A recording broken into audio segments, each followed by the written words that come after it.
Today, the world's attention is focused on reports of a powerful strike on a launch site for unmanned aerial vehicles in the Kramatorsk area. The Russian Defense Ministry said that a precision missile strike using the Iskander operational tactical complex was launched at the position where the long-range vehicles prepared for launch were located. According to the official report, there were dozens of vehicles, a control center, support vehicles, and servicemen involved in launch preparations.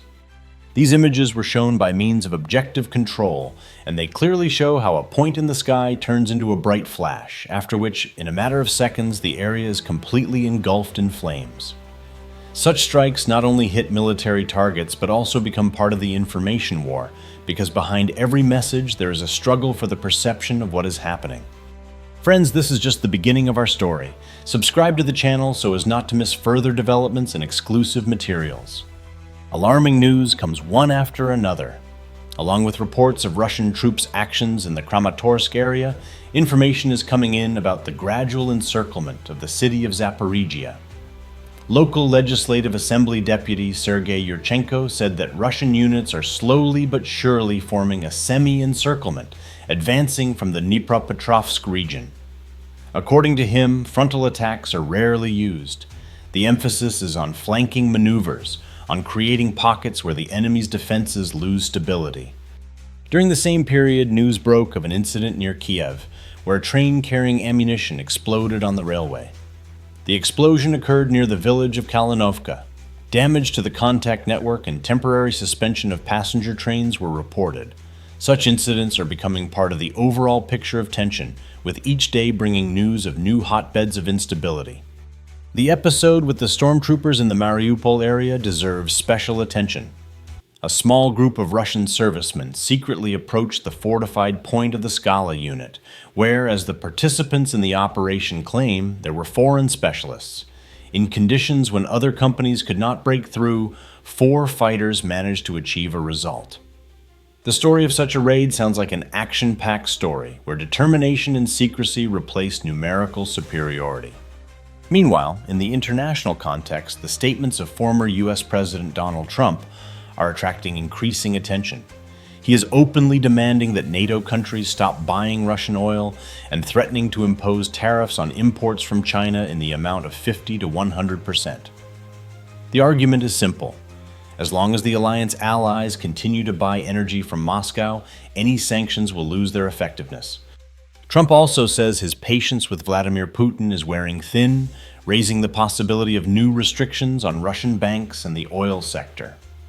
These words coincide with reports that the Russian leader has stepped up his military activity and taken new steps in Europe and Ukraine following summits in Alaska and China. Experts say Moscow feels a certain freedom of action as the West's response remains restrained. All of this together creates a backdrop where local strikes, diplomatic statements, and economic calculations are intertwined into a single picture. For a viewer who follows events in real time, each such news item becomes an element of an alarming mosaic.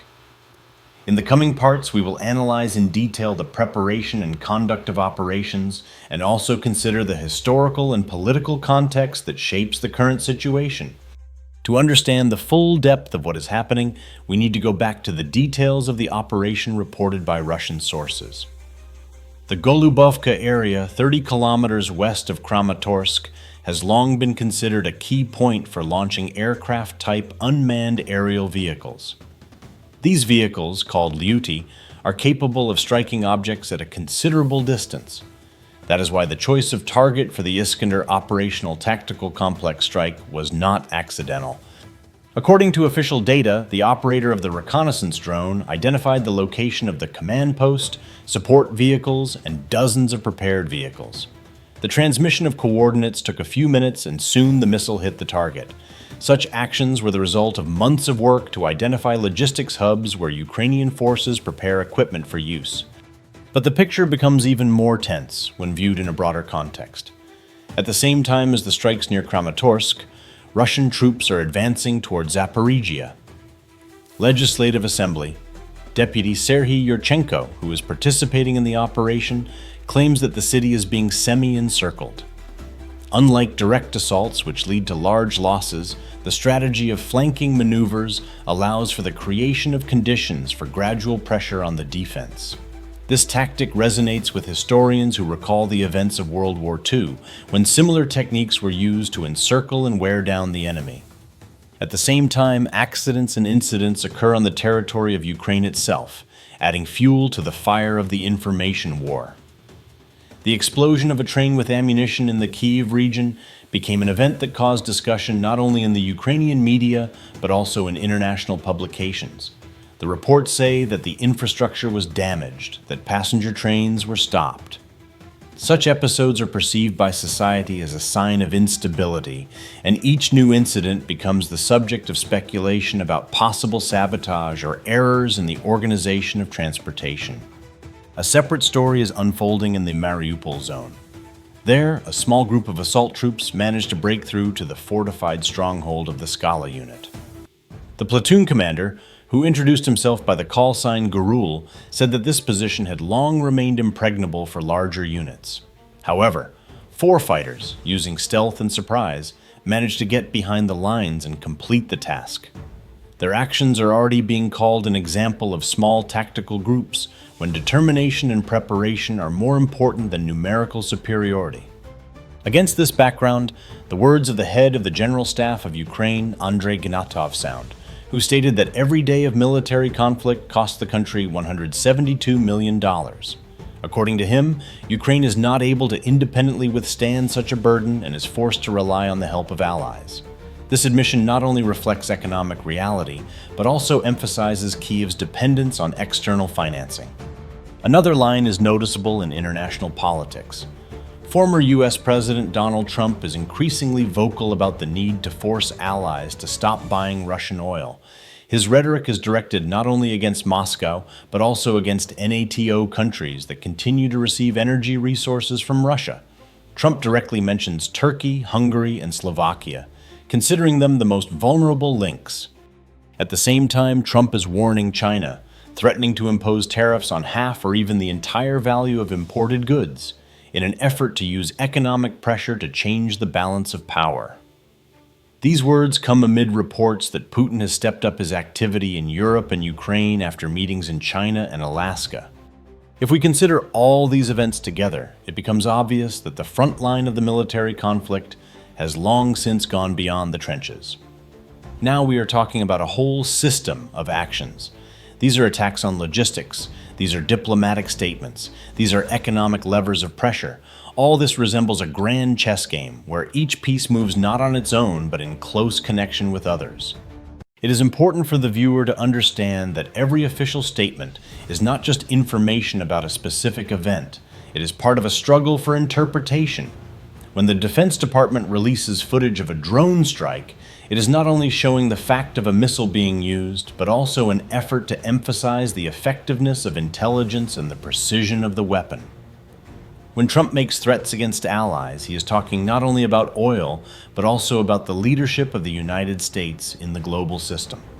Thus, the second part of our story shows that the operation near Kramatorsk is only the tip of the iceberg. Whole layers of diplomacy, economics, and historical memory remain underwater. And it is from these layers that the background against which the events of the present day are unfolding is formed. With each new day, the operation acquires not only a military but also a deep political dimension. The strike on the drone launch site near Kramatorsk is becoming a symbol of the transition to a new stage, when it is not just a question of the front line, but of the balance of power in the region and in the world. This balance is made up of many elements that at first glance are not connected to each other, but together form a general picture. On the domestic Ukrainian front, the situation is complicated by economic pressure. The statement by the chief of the General Staff of Ukraine, Andrei Gnatov, that one day of fighting cost the country $172 million sounded like an alarm signal. These words reflect not only the facts of budget expenditures. It is an admission that without external support, the continuation of the conflict is becoming impossible. In Kyiv, requests for additional funding are increasingly being heard, while it is emphasized that most of the funds are provided in the form of loans. Thus, Even if the current level of assistance is maintained, the country will be tied up in debt obligations for decades to come. At the same time, the United States is becoming the arena for Donald Trump's political statements. His rhetoric toward Vladimir Putin is becoming increasingly harsh. First, he spoke of the need to limit Russian oil supplies. Then came threats to impose tariffs on Chinese goods if Beijing continued to buy raw materials from Moscow. And now Trump is openly declaring that his patience is running out. According to him, if the situation does not change, he is ready to support new sanctions against Russia's banks and oil sector. These statements are made in a situation where the international situation remains extremely unstable. After meetings in Alaska and China, Vladimir Putin has stepped up his activity. Drone flights entering Polish airspace have been recorded in Europe. Russian units have been increasingly active in the Ukrainian direction. Experts attribute these steps to Moscow feeling relatively free to act. Of particular note is the fact that many NATO allies are not ready to completely abandon purchases of Russian energy resources. Turkey, Hungary, Slovakia continue to receive oil and gas, which provides Moscow with a resource to finance operations. This contradiction is becoming the Achilles heel of Western policy. On the one hand, leaders declare their support for Kyiv. On the other hand, economic ties with Russia continue. This is what Trump uses to accuse allies of double standards. In Europe itself, the mood is mixed. On the one hand, governments emphasize their readiness to support Ukraine. On the other hand, there is growing discontent among the population, which is faced with rising prices and instability in the energy market. Analysts note that public opinion is becoming a factor that can influence politicians' decisions. If discontent grows, many governments will be at risk of a crisis of confidence. Against the backdrop of these processes, individual episodes of combat operations acquire special significance. The story of 4 stormtroopers who managed to penetrate the fortified point of the Scala unit became a symbol of the fact that even in conditions of numerical superiority of the enemy, determination and preparation can turn the tide. Such stories are actively disseminated in the media, forming the image of people ready to take risks for the sake of completing a task. Along with this, incidents at infrastructure facilities are increasing. The explosion of a train with ammunition near Kyiv is perceived as an alarming sign. Even if official sources do not confirm the version of sabotage, the very fact of the incident undermines confidence in the safety of the transport system. Such episodes become an instrument of pressure on society, causing a feeling of anxiety and uncertainty. The third part of the film thus shows the operation unfolding on 3 levels simultaneously. The first level is the battlefield, where attacks on warehouses, positions, and command posts become part of the daily routine. The second level is diplomacy, where the leaders of the major powers make statements in an attempt to demonstrate resolve while still maintaining room for maneuver. The third level is public opinion, which becomes a factor no less important than military action or political negotiations. Today we see how these 3 levels intertwine. One strike on a drone platform becomes a reason for discussions in the media, for statements by politicians, for economic forecasts. One high-level meeting can lead to increased activity at the front. One incident on the railway can change the mood of thousands of people. That is why it is important to consider what is happening not as a set of disparate facts, but as a single process, where each event affects the next. When we look at the chain of recent events, it becomes clear that the current stage of the conflict may lead to a new turning point. On the one hand, Russia demonstrates its ability to deliver precise strikes on critical targets, as happened in the Kramatorsk area. On the other hand, Ukraine continues to receive external assistance and tries to hold its ground despite huge financial costs. The international community finds itself in a position where any decision may have long-term consequences. Experts point out several possible scenarios. The first scenario is further pressure on Ukraine's logistics. If attacks on warehouses and transport routes continue, Kyiv will find itself in a position where it will not be able to quickly replenish lost equipment and weapons. This will lead to a gradual weakening of its positions, especially in areas where supply lines pass through limited transport hubs. The second scenario is related to a possible escalation by the West. Donald Trump, whose statements are becoming increasingly harsh, may take steps that will change the rules of the game. His idea to force allies to stop buying Russian oil has already caused controversy within NATO. If these demands are implemented, Moscow will lose part of its income. However, in this case, the European countries themselves will suffer, facing the threat of an energy crisis. The public reaction to rising prices and instability may become a decisive factor in politics. The third scenario is the expansion of the conflict zone. Reports of drone flights in Polish airspace are perceived as an alarm signal. Even if these are isolated cases, the very fact of such news increases the likelihood of an unintentional escalation. Any incident on the NATO-Ukraine border could cause a chain reaction. And this chain will involve many more participants than now. A fourth scenario is also being considered, which can be conditionally called frozen. If Ukraine is unable to conduct major offensive operations, and Russia concentrates on holding the occupied territories and precision strikes, the front line may stabilize. But such stabilization will be temporary and fragile. It will not bring the long-awaited peace, but will only postpone the next round of tension. On the international stage, the reaction remains mixed. In Washington, pressure on allies is increasing. Donald Trump does not hide the fact that he sees European countries as a weak link.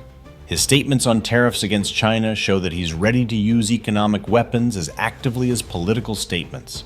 In Brussels, on the contrary, voices are becoming louder about the need to find a balance between supporting Kyiv and maintaining stability within the European Union. China's position is particularly noteworthy. After meetings with Vladimir Putin in Beijing, it is clear that Beijing is not going to abandon cooperation with Moscow. For China, energy supplies from Russia are an opportunity to strengthen its energy security and reduce its dependence on sea routes controlled by the United States.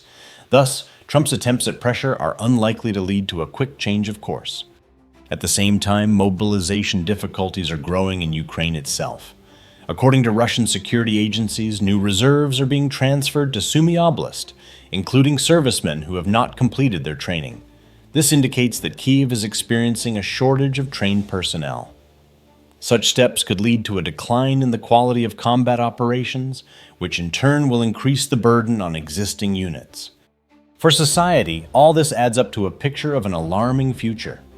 People understand that each new blow, each statement by politicians, and each explosion on infrastructure are not separate episodes, but parts of a larger chain. And this chain leads to uncertainty. Today, it is difficult to say where the line is, beyond which a larger escalation will begin.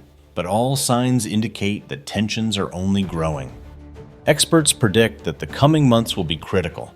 If the pressure on the Ukrainian economy increases and the allies are unable to compensate for the costs, Kyiv will have to look for new forms of support. If the West decides to take radical measures against Russia, the consequences will be felt by millions of people around the world, from rising fuel prices to disruptions in supply chains. The metaphor used by analysts is that the current situation resembles a spring that is being compressed more and more each day. When it releases, it will be impossible to predict the direction of the blow. That is why the world community is currently in a state of anxious anticipation. Today we looked at a chain of events that form a single picture. It all began with a strike on a drone launch site near Kramatorsk. This episode showed that the war had long since gone beyond the front line and had become a complex interweaving of military action, diplomatic statements, and economic pressure. We saw that events were developing simultaneously in Zaporizhzhia, where Russian units were forming a semi-encirclement. Activity was increasing in Mariupol, where a small group of stormtroopers managed to penetrate a fortified point. We learned about an incident on the railway in the Kyiv region where a train carrying ammunition exploded, and we heard the admission of the chief of the General Staff of Ukraine, Andrei Gnatov, that every day cost the state $172 million. Donald Trump's words are becoming increasingly louder on the international stage. He's demanding that allies stop buying Russian oil, threatening tariffs against China, and declaring his readiness for new sanctions. These statements coincide with Vladimir Putin's increased activity after meetings in China and Alaska. There are alarming incidents in Europe that could lead to an unintended escalation. We have considered several scenarios. increased attacks on Ukraine's logistics, the possibility of radical measures by the West, the risk of the conflict expanding to new territories, and a hypothetical stabilization that could prove temporary before a new round of tension. All of these scenarios remain under discussion, and each of them could become a reality in the coming months. It is important for the viewer to understand that war is not just about attacks and defense. It is a struggle for interpretation, where every media report, every speech by a leader, and every transport incident becomes an element of a larger information picture. And there are no trifles in this picture. Even one train explosion or one high-level meeting can change the course of events. Today we see the world on the brink of new decisions. Europe is balancing between support for Ukraine and internal difficulties. The United States is trying to force its allies to unite. China is strengthening its cooperation with Russia. Ukraine is looking for resources to continue its resistance. Russia is demonstrating its ability to strike and increase pressure. All this together creates a background where any event can become a trigger for a new escalation. The world will be living in a state of anxious anticipation in the coming weeks. Economics, diplomacy, and military action are intertwined into a single fabric, and this fabric is becoming increasingly taut. How the spring that analysts are talking about will behave, we will soon find out. Friends, this was a detailed story about the latest events and the scenarios that experts are discussing. Subscribe to the channel so as not to miss new materials and to be aware of what is happening. Your attention and support help us to continue working and show you the most important information in the format of an honest and intense report.